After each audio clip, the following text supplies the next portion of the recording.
Satu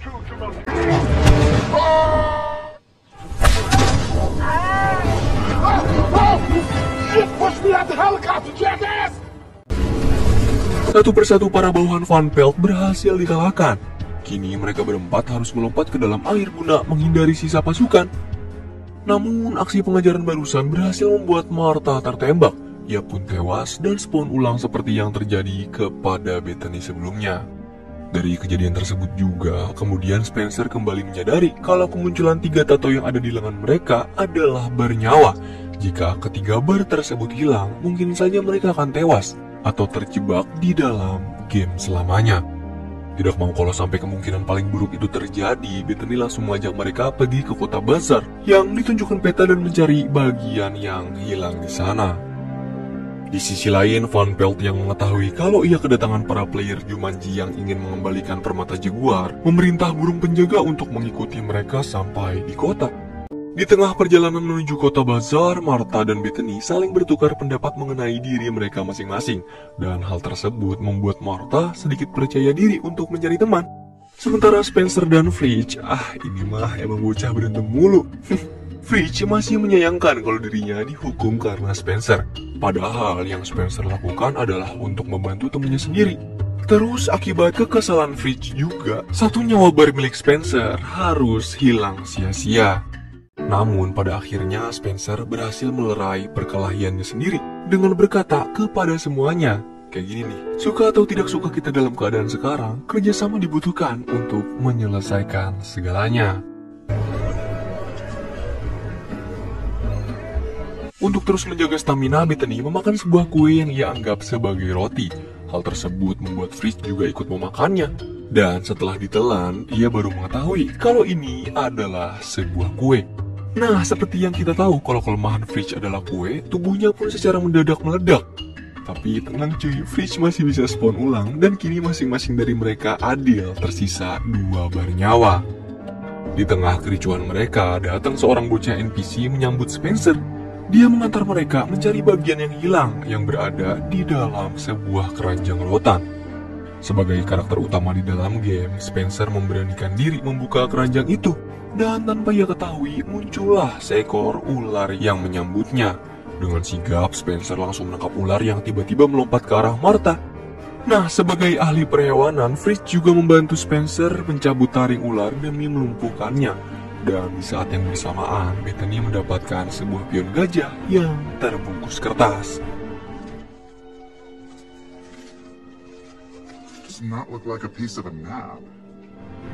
Di kertas itu bertuliskan kata, kalau kalian melihat gajah, panjat ya. Entah apa maksud dari tulisannya, Spencer dan kawan-kawan segera melanjutkan perjalanan mereka meninggalkan kota. Sayangnya langkah mereka seketika terhenti setelah pasukan Van Pelt kembali menghadang. Kini Spencer sudah merasa muak dan akan menunjukkan kalau badannya bukan otot doang, tapi dia juga bisa bertarung. Uppercut.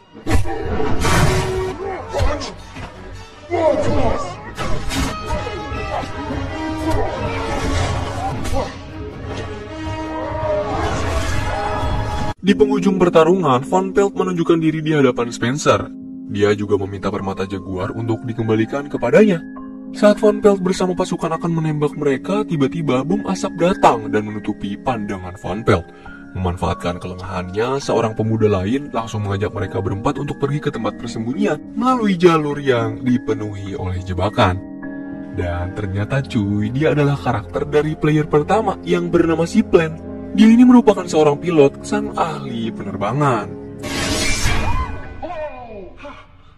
Setiba mereka di tempat persembunyian Seaplan, ia kemudian memperkenalkan diri kalau di dunia nyata dia dipanggil dengan Alex. Tapi Spencer dan kawan-kawan masih belum ngeh nih kalau Alex yang dimaksud adalah Alex yang pernah tinggal di rumah tua pada awal film. Jadi mereka masih terus melanjutkan obrolan deh. Kemudian Alex memberitahu kalau dia merasa sudah beberapa bulan di hutan Jumanji. Selama itu juga Alex hanya memiliki 1 bar nyawa tersisa.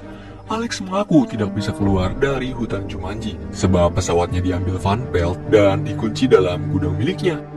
Terus dari situ Spencer meminta agar Alex mau bekerja sama agar bisa menyelesaikan misi mencabut kutukan hutan Jumanji. Kemudian Bethany juga tiba-tiba teringat dengan misi mencari bagian yang hilang. Dan ternyata bagian yang hilang tersebut bukanlah pion gajah yang mereka dapat, melainkan Alex itu sendiri sebagai player pertama. Keterangan tersebut pun membangkitkan kembali semangat Alex untuk keluar dari permainan Jumanji dan mengantar mereka ke gudang Van Pelt. Sesampainya di tebing sekitaran gudang yang dijaga oleh dua pasukan Van Pelt, Bethany memiliki ide, yaitu akan mengajarkan Martha cara menggoda pria guna mengecoh penjaga gudang, sehingga memberikan mereka kesempatan untuk menyelinap ke dalam dan mengambil kendaraan. Awalnya, Martha menolak karena seumur umur dia nggak pernah berbicara sama pria. Tapi kemudian Spencer berhasil meyakinkan Martha hingga ia pun menuruti rencana Bethany. A nibble goes a long way, girlfriend. So funny. You're so funny. Oh, that's so funny. Oh my gosh, you're so funny. Like this? Like this. Like this? Like this. Setelah merasa Martha siap menggoda para penjaga gudang, Bethany, Alex, Fritz, serta Spencer akan membobol pagar dan masuk melalui pintu belakang. Selagi menunggu Martha melakukan aksinya, Alex tiba-tiba bercerita mengenai seorang wanita bernama Cindy yang ia sukai di dunia nyata.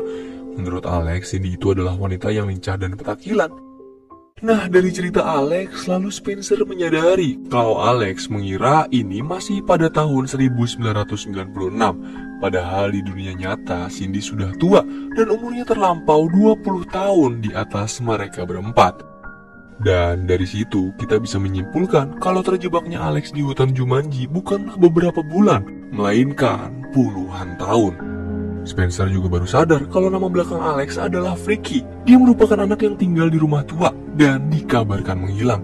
Tapi nyatanya Alex bukan benar-benar menghilang. Dia sebenarnya terjebak di dalam game selama 20 tahun. Mendengar semua fakta tersebut, Alex hanya bisa diam karena ia masih belum bisa mempercayainya.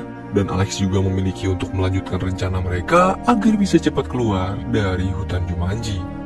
Di samping itu, Martha yang sudah merasa siap akhirnya menunjukkan hasil latihan dengan berjalan mendekati para penjaga, kemudian mulai menggoda mereka. Aksi yang dilakukan Martha nampaknya nggak berjalan baik nih. Para penjaga yang merupakan NPC ini sama sekali tidak terpikat dan justru terus menanyakan pertanyaan yang sama berulang kali. Hingga akhirnya Martha pun lebih memilih untuk menghajar mereka berdua.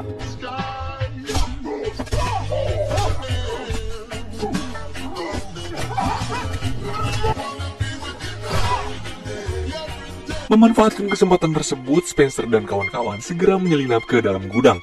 Namun gak lama kemudian, banyak pasukan Van Pelt kembali berdatangan menghampiri mereka di dalam gudang. Tepat setelah pasukan Van Pelt datang mengepung, Alex berhasil menerbangkan helikopter dan menggibas habis mereka semua. Tapi lagi-lagi usaha mereka nggak berjalan dengan mudah. Salah satu peluru berhasil melepas pegang baling-baling dan membuat helikopter tidak bisa terbang lebih tinggi. Ditambah kawanan badak albino tiba-tiba datang menyerbu mereka berlima.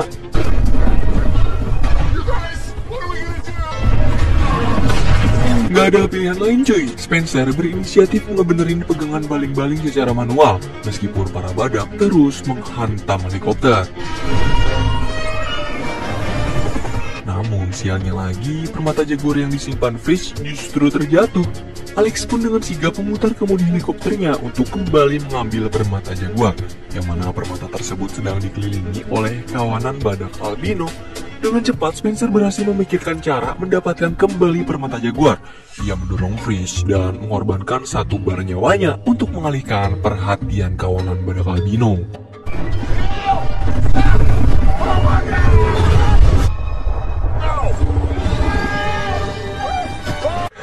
Sekarang mereka tinggal mencari patung jaguar untuk mengembalikan permatanya. Tapi sebelum itu, secara tiba-tiba Alex tergigit nyamuk. Dan karena gigitan nyamuk adalah kelemahan dari karakter Alex, dia pun langsung sekarat seketika, bersamaan dengan satu bar nyawa terakhirnya yang mulai pudar. Nah, Bethany yang ingin membawa Alex pulang merasa nggak keberatan dengan mengorbankan satu bar nyawanya demi menyelamatkan Alex. Sebelum meneruskan perjalanan, gue mau bawa kalian ke salah satu scene yang menurut gue kocak banget cuy. Gini, ceritanya Spencer lagi ngambil minuman di pinggir sungai buat persiapan. Terus dari belakang Martha datang basa-basi nanyain Spencer ngapain ya kan. Nah, tiba-tiba Spencer bilang kalau dia suka sama Martha dari dulu. Tapi nih, dia baru berani bilang sekarang karena takut gak bisa ngungkapin di dunia nyata nanti. Kebetulan Martha juga memiliki perasaan yang sama, dan akhirnya mereka berdua yang belum pernah ngedeketin lawan jenis apalagi ngungkapin perasaan suka, memutuskan buat melakukan hal yang memancing dolar kuning. Tapi jadinya malah kayak gitu.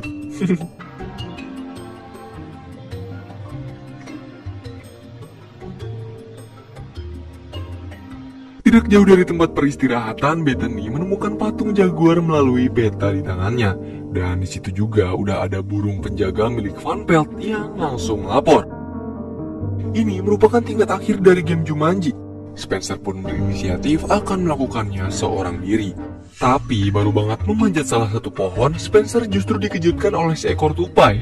Hal tersebut pun membuatnya terjatuh dan diterkam oleh jaguar. Setelah mengalami kejadian buruk barusan membuat Spencer kena mental. Ia pun berterus terang kepada Fridge dan bilang kalau udah nggak berani karena bar nyawa miliknya tinggal satu.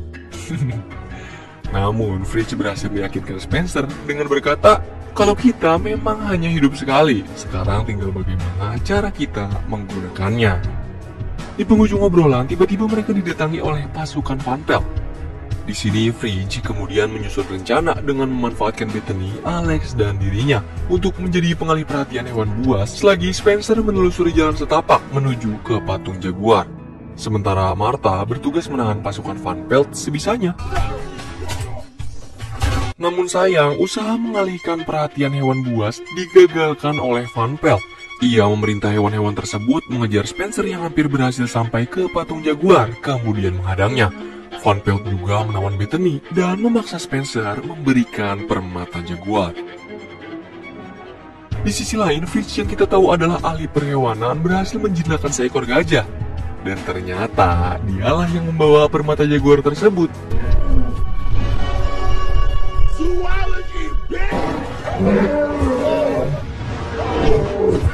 Fridge coba melempar permata jaguar kepada Spencer, tapi justru menjatuhkannya ke tengah-tengah kerumunan ular kobra.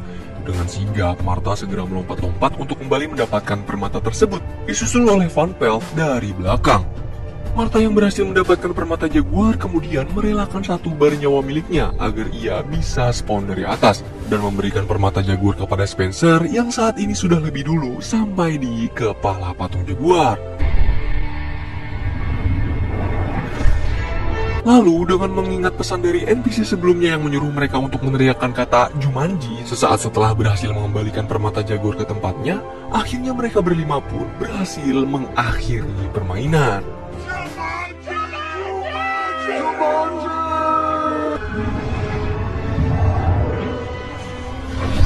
Pagi harinya, si NPC datang untuk memberikan selamat. Dan jabatan tangan dari NPC ini berhasil mengembalikan satu persatu dari mereka ke dunia nyata. Hal pertama yang membuat mereka khawatir setelah kembali adalah keadaan Alex. Mereka pun memutuskan untuk segera pergi ke rumah tua tempat Alex tinggal. Tapi rumah tua yang sebelumnya terlihat angker justru berpenampilan ceria saat ini. Dan sebab keberhasilan mereka berlima mengakhiri permainan, Alex kembali ke 20 tahun lalu, tepat saat ia memulai permainan Jumanji. Kini Alex sudah berkeluarga dan menamai salah satu anak perempuannya dengan nama Bethany, wanita yang pernah menyelamatkan nyawanya di dalam permainan. Keesokan harinya, Spencer, Fridge, Bethany juga Martha menjadi sahabat dan kembali menjalani hari-hari seperti biasa. Tapi baru aja tiba di sekolah, mereka justru disambut oleh beduk bernuansa alam dari video game Jumanji. Merasa muak akan hal tersebut, mereka pun bersama-sama mengakhiri film ini dengan menghancurkan video game Jumanji. Film ini cocok banget buat kalian para pemuda-pemudi yang sampai saat ini menutup diri buat mengenal orang baru. Atau justru kalian malah sibuk memikirkan diri sendiri deh. Coba yuk buka pikirannya, kita ini adalah manusia yang saling membutuhkan. Namun rasa ego lah yang membuat kita enggan saling mengutarakan.